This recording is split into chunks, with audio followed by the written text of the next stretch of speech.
Okay, and we are live.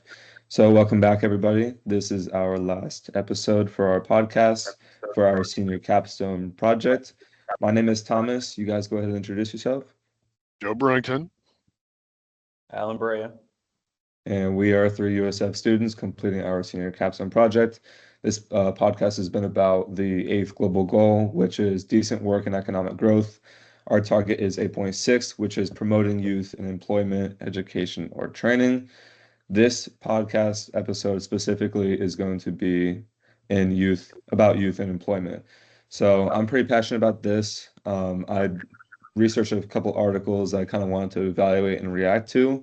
So the first one, I will list off the title and then some quotes I got from that. So the first title is Young People Not in Employment, Education, or Training in Sub-Saharan Africa.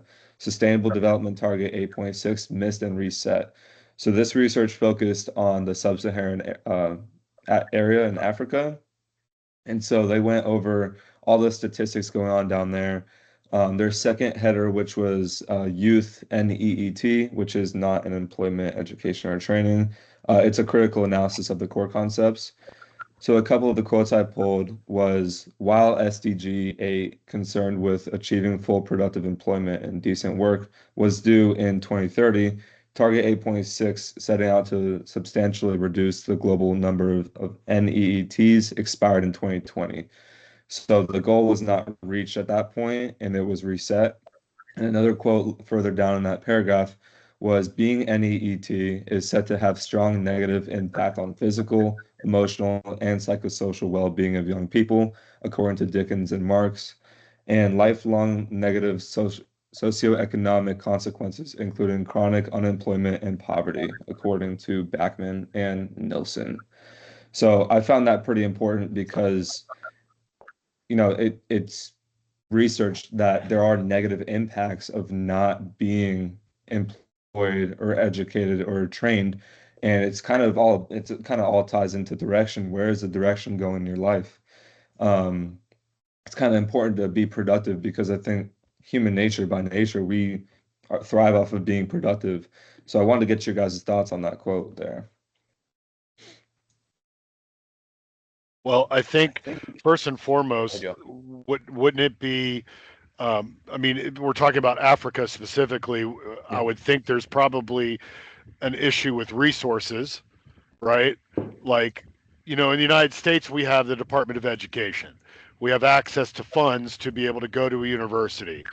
I'm interested to see what type of assistance they have in Africa. I guess it would be country specific, but I'm sure that plays a factor into not being able to educate this group of individuals, which would also have a negative impact on social economical issues, right, and sustainability, because you don't have the resources. I mean, why do people? You see a lot of um, exchange students coming into the United States because they have access to resources in the US to be able to educate themselves, and then they go back to their country and they contribute to their society.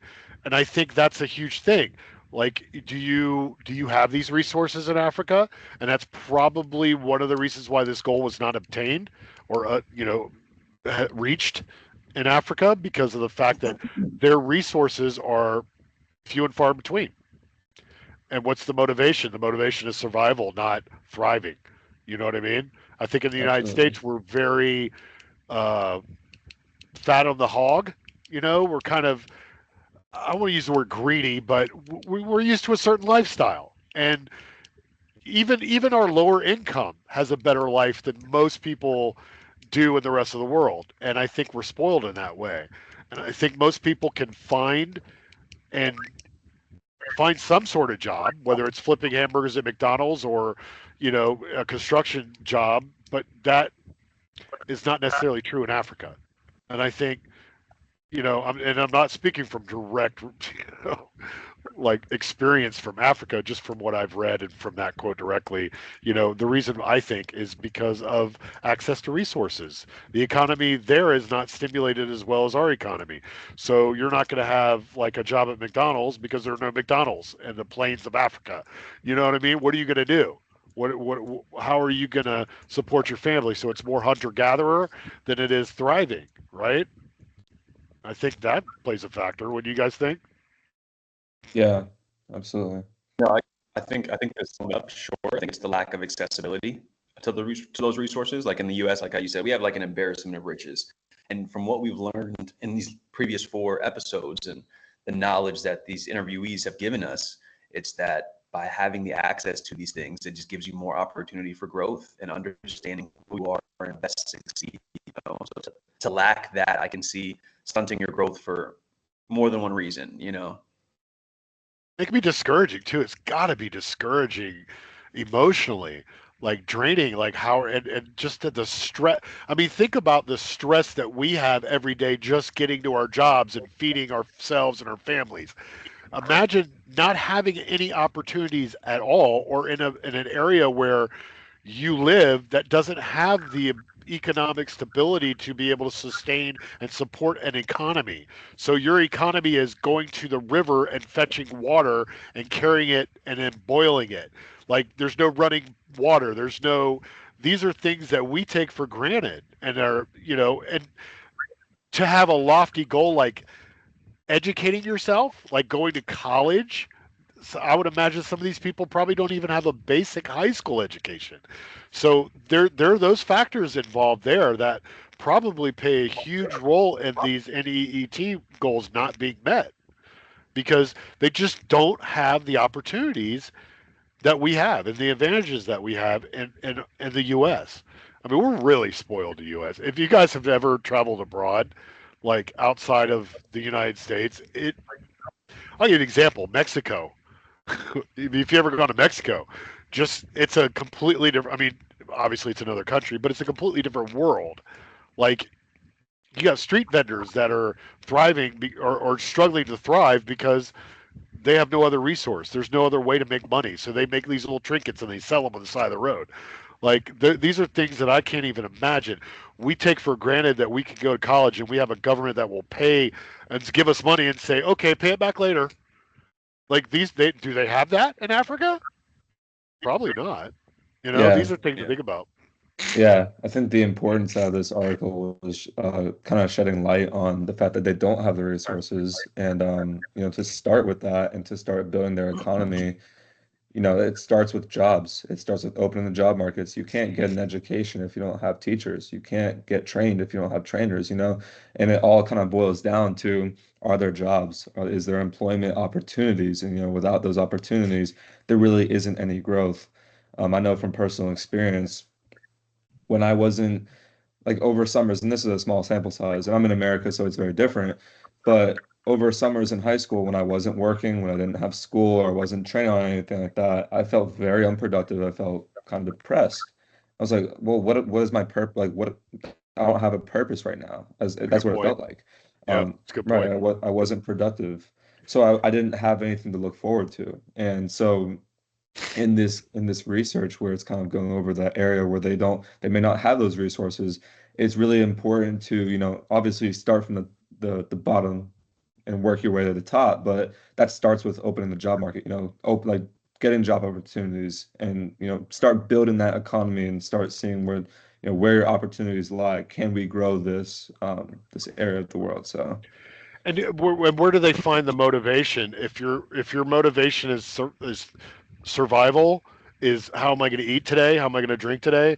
You're not thinking to the level of I want to go to college and make $100,000 a year. You're not thinking on that level. You're thinking on the level of I want to feed 5-year and plan. right. Like I want to feed my family. I want my family to have water. Like and that's what you're thinking on. So most of that population, it has to be thinking about that versus a greater education level and getting a job as a teacher somewhere or as, an engineer or an architect or what have you. It's got to be tough. And to find that motivation when you've lived your entire life that way is got to be tough as well. I mean, think about that. Like you were saying, when you have downtime, you're like depressed and upset, and like you lack purpose. Like you have to figure out a way to motivate yourself. Well, if you've done that your entire life and you're so used to that feeling, how do you get yourself motivated outside of that and really take yourself and life to the next level? It's got to be a monumental feeling and task in your head. You got to think, I don't want to do that. Right. Like I just want to eat. And that's got to be tough. I couldn't Yeah, imagine. absolutely. And yeah, so going to the second article, I pulled one quote there. The title is called Supported Employment Outcomes for Transition Age Youth and Young Adults. This research focuses on the work environments and the percentages of people working based on certain demographics like their age, their race, their gender, etc. One of the quotes I pulled was, "It has been suggested that people with more positive work histories are better able to account for their experience and provide employer references, and therefore are viewed as more desirable employees than people who have been out of the labor force for many years," by Burke Miller. Um, I think that's pretty notable, because kind of like we said before, like even Matt was saying, people that went that like you have a history of productivity by going to school. And same thing with work. If you have a history of being productive, you're going to be a more attractable candidate. Like that's just attractive candidate. That's just kind of how it is. Like, when you're trying to sell yourself to a company and say, "Hey, I deserve this role. I would benefit you guys." Well, they're going to look at your history and say, "Well, what have you done so far to prove to us that you're going to do what you're saying you're going to do?" Even just getting your foot in the door, the Right. experience itself gives you the foot in the door to get that interview, right? Like you're not even going to be considered if you don't. You Right. know what I mean? It's going to be a Yeah. lot more tough, a lot Yeah. more difficult. So it's huge. I think, obviously when you're making resumes and stuff like that, you want good quality work history where you can have multiple references that are gonna like kind of push you to higher heights, like so I think that was important. But yeah, that's just one quote I pulled out of that one. Well, let me speak to that real quick because I got a couple thoughts on that. So over my career, I've done a lot of interviews, and I've looked at a lot of resumes, and I mean hundreds and hundreds, if not 1,000 plus. And I certainly look at work history, and that, like I was saying before, kind of gets them in the door. But I think speaking on that quote directly about it's more people usually get hired with more positive work history than the ones that have been out of the labor market for years. But if you've been out of the labor market for years, but you have experience from 10 years ago, you still might be able to get your foot in the door. But I think the biggest factor on that is talking about motivation of that individual. What have you been doing because that's the first question I'm going to ask you. What were you doing for the last 5 years where you were out of the labor force? Well, I was a stay-at-home mom. I raised my kids. Okay, valid. Maybe I was hurt on the job and I was on disability and I could, okay, valid. I just sat on my hiney and didn't do anything for 5 years. That may speak to his work ethic or her work ethic. Yeah. So I think there's a valid kind of seesaw effect on that. You can look at it either way.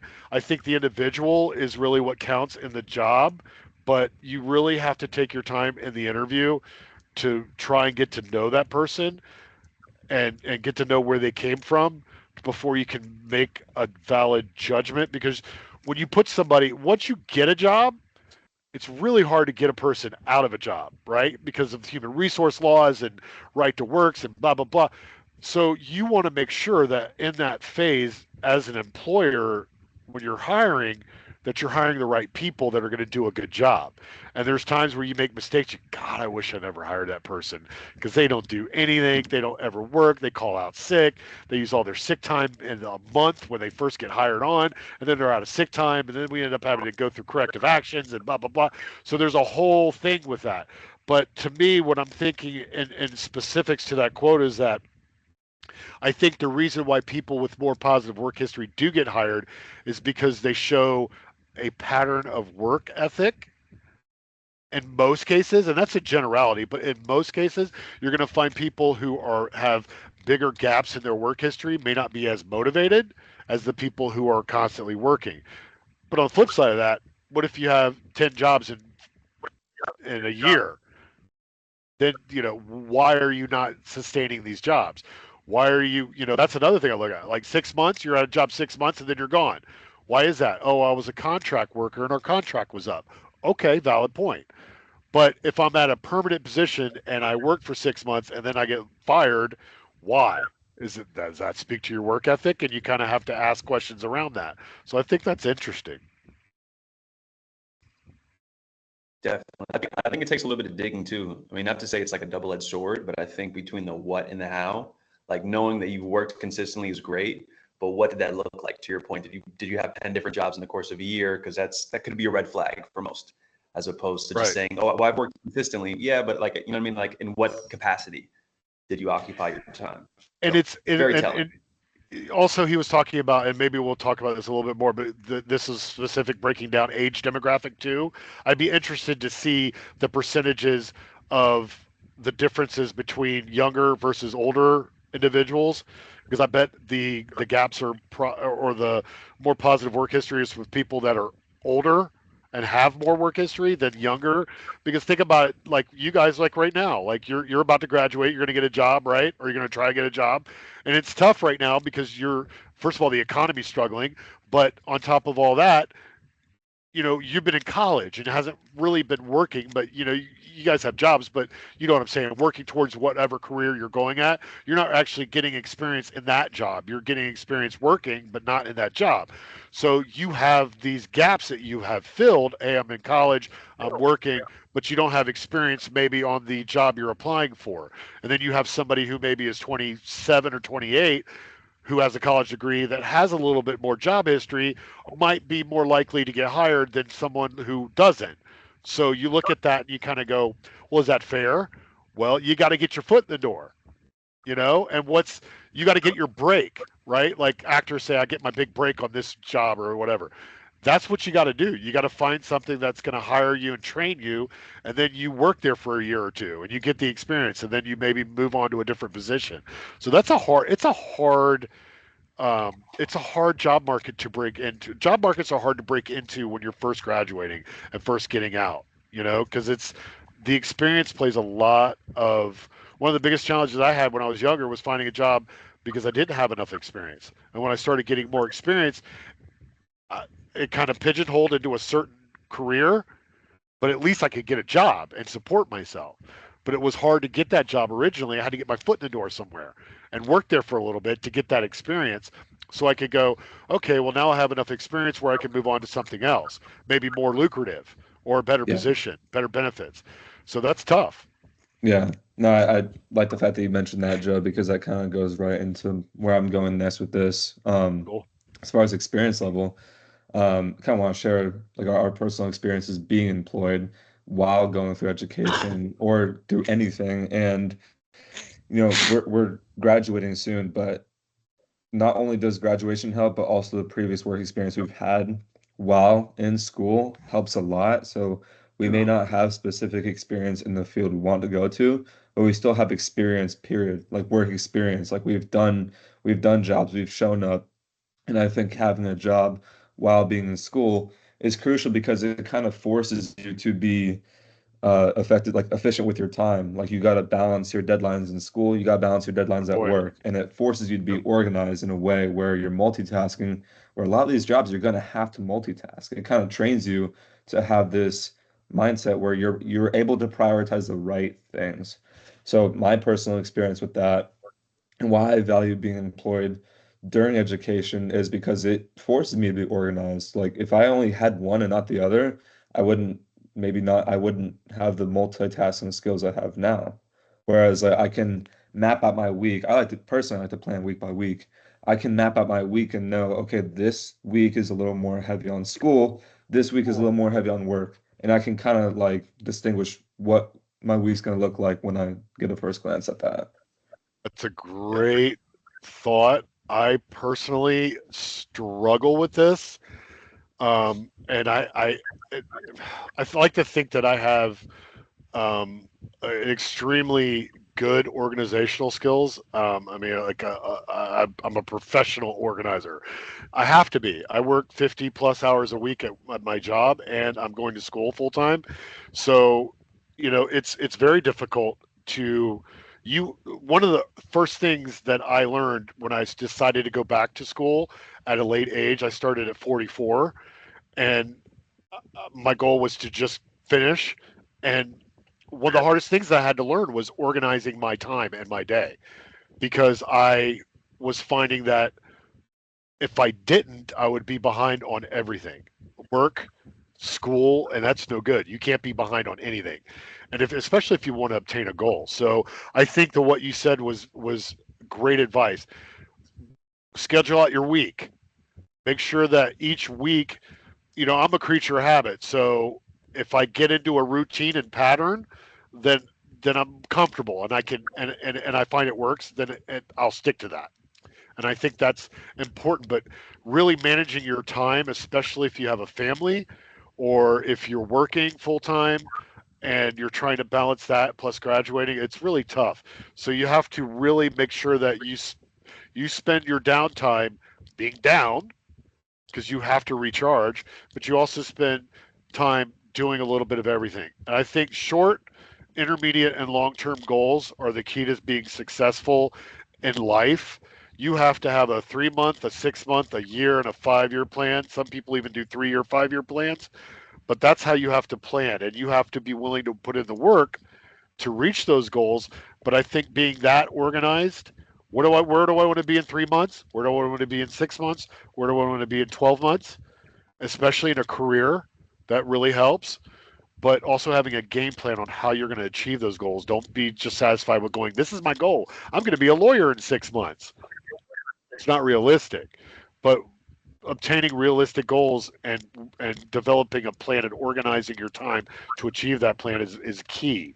And I think that's the biggest thing that I learned from doing what I'm doing, because I have a huge workload at work, a lot, and I cannot do school while I'm at work. It's just impossible.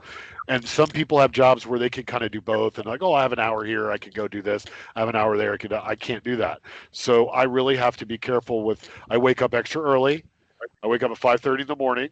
I work from 5:30 on school. I work from 5:30 to like 7:30, and then I get into work. And sometimes it's a little less.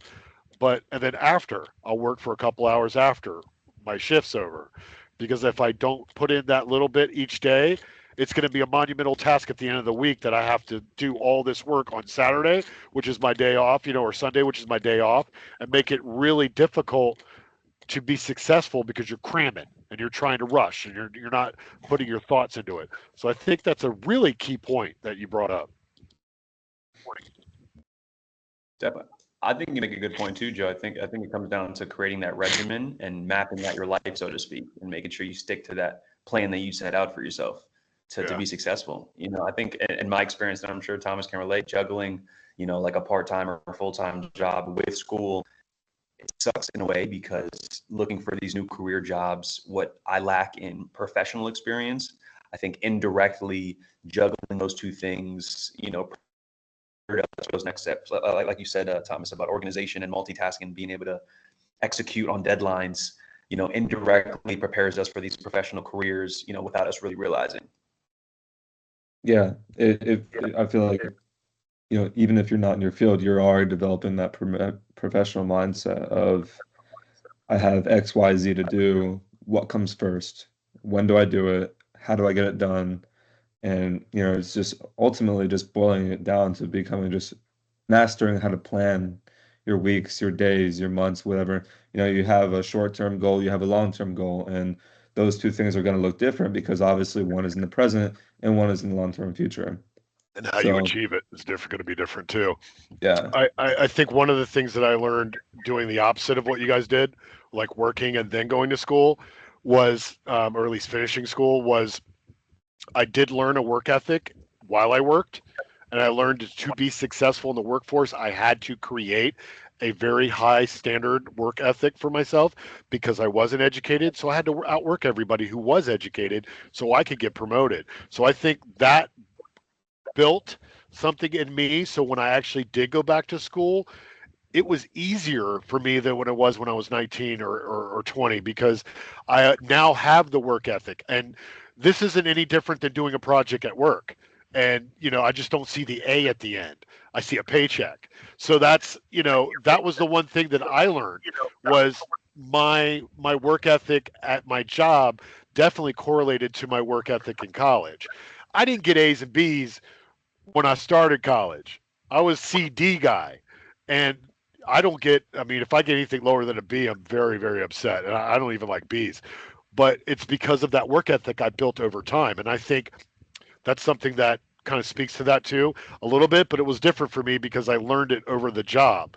So I saw a paycheck instead of grades, but it's the same principle. So when you're an employer and you look at somebody, we were talking about this in previous podcasts and previous conversations we've had, guys, where college is an endurance contest. Right? Employers looking at you saying you have a college degree. Now I know that you can stick with something for 4 years and have a goal and have an outcome because you went there, you got the degree, and you're done. So now I know that you can do something for that long of a period of time. And it's the same for like vocational schools and stuff. But that work ethic is really what it speaks to.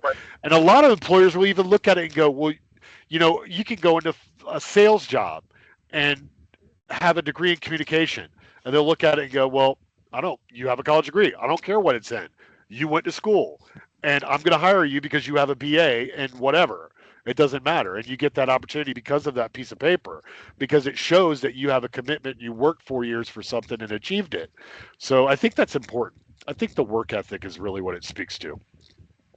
So real quick, yeah, I just wanted to share some youth education statistics that I found, which are pretty interesting. The main point I guess I want to harp on is there's this organization that I came across called the PBIS, which essentially is the Positive Behavioral Interventions and Supports. And I got most of this information from an academic journal titled School Disciplinary Systems, Alternatives to Suspension and Expulsion. So essentially the PBIS is an organization that kind of counters the zero tolerance policies that we see a lot in school. And I know I heard a lot about growing up, which essentially zero tolerance, just to give a little background, is typically increasing the suspensions of misbehaved students. So I'm sure the objective is to remove bad seeds, so to speak, to allow youth to further their education without being disrupted. But what they found was that these zero tolerance policies don't actually encourage growth or improvement in those behavioral discrepancies. Now, what the PBIS does on the alternative is having a different approach to these behavioral mishaps, because they found that with the zero tolerance, I mean, these misbehaved students, and the way that they're treating them by isolating them in suspension leads to dropouts or leads to substance abuse or juvenile systems, and in a way that affects the economic growth of society as a whole, because the youth now aren't on a path to success like they once were. So some statistics that I found here is that, I mean, again, the increase of suspension also increases the rate of dropouts and lowers the test scores. So in a way, it doesn't actually improve educational success to the students by any means. And I think that's kind of our whole point of the podcast, is to not only educate, but to show, better ways of improving society as a whole. And it starts at the youth level. So some crazy statistics that I found were, one of which was that the dropouts from the class of 2008, this is all projected, but will cost the nation more than $319 billion in lost wages over the course of all of their lifetimes. So obviously, we know back then that there was a recession and there was a lot going on, but there was also a lot of dropouts. And in a way that directly affects, which again, this is projected, so even we could say a couple $100 billion worth over the course of their lives is very telling to what it could contribute to society, And but again, the PBIS takes pride in less suspensions and more giving the students, catering their needs, so to speak. So in a way, it allows for them to find success, again, similar to the things we've learned in previous podcasts or what we learned from Ms. Paula about her approach to students. This program kind of instills those same values to put kids on the proper train to success. Positive reinforcement, right? Yes. Positive reinforcement instead of negative. Yeah, like corporal punishment or suspensions. It just enforces a negative attitude and negative thought. I agree with that. Exactly. I think we need to develop and reinforce, not punish. Because you're not developing productive citizens that way. You're encouraging them to, there's certain times where you have to punish, but I Definitely. think if you're going to develop productive members of society, you have to develop, and you have to take the time to develop. I think that's really what that speaks to and shows. 100%. Great stats, Absolutely. man. Yeah. No, absolutely. Yeah, I those, think there's a lot more stats on this too, but again, you can access pbis.org. They have an organization and a website that is flooded with statistics and ways to improve the youth education system. And I think it starts there. Once we get to a certain point, Thomas mentioned earlier in this episode, like the mental health effects of not having work. I think the same goes for mental health effects on not being properly treated when you're misbehaving in school. Yeah, I agree. We'll put the links in the comment section on the podcast. Absolutely. yeah, Yeah. absolutely. Believe that. Thank you guys for listening. Thank you guys for watching. We hope that you guys got some good information and some insight on the importance of youth in employment, education, or training. Thank you guys for your time. This has been a great podcast, and I've thoroughly enjoyed all of our meetings and going over all this information. So we'd like to conclude with this and just appreciate you guys for listening and watching and just giving us the time. Thanks, Absolutely. everyone. Thanks for listening.